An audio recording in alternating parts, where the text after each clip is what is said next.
তুমি কি জানো, আমাদের হাতের রেখাগুলো শুধু ভবিষ্যৎ বলে না, এগুলোই বলে দেয় দেবতার আশীর্বাদ আমাদের ওপর আছে কিনা।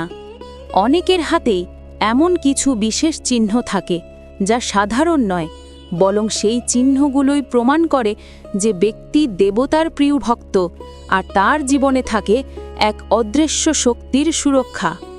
আজ পূজাপাঠ কথাতে আমরা জানব সেই রহস্যময় হাতের চিহ্নগুলোর কথা, যা দেবতাদের আশীর্বাদের প্রতীক।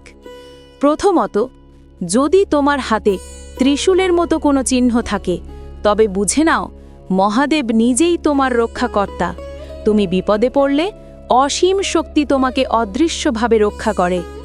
দ্বিতীয়ত, যদি পদ্মফুলের মতো কোনো চিহ্ন থাকে, তবে তুমি মা লক্ষ্মীর আশীর্বাদ পুষ্ট।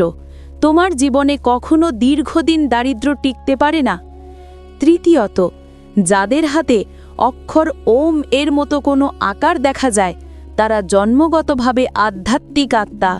এই মানুষদের চারপাশে সবসময় এক ধরনের পজিটিভ শক্তি কাজ করে। এছাড়াও যদি তোমার তালুর মাঝখানে একটা ছোট্ট বৃত্ত বা চক্রাকৃতি দাগ থাকে, তবে জানবে তুমি বহু জন্মের সাধনা করা আত্মা। দেবতার কাছ থেকে বিশেষ উদ্দেশ্যে এই জন্মে পাঠানো হয়েছ। তাই এখন থেকে নিজের হাতে একবার তাকাও, দেখো দেবতার কোনো চিহ্ন কি আছে সেখানে। যদি থাকে, তবে বিশ্বাস রাখো তুমি সাধারণ নও, তুমি সেই সৌভাগ্যবান আত্মা যাকে দেবতা নিজে আশীর্বাদ করেছেন।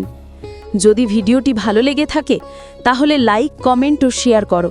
আর পূজাপাঠ কথা চ্যানেলটি সাবস্ক্রাইব করো, যাতে পরের ভিডিওর রহস্য তোমার কাছেই প্রথম পৌঁছে যায়। জয় মহাদেব, জয় মা লক্ষ্মী।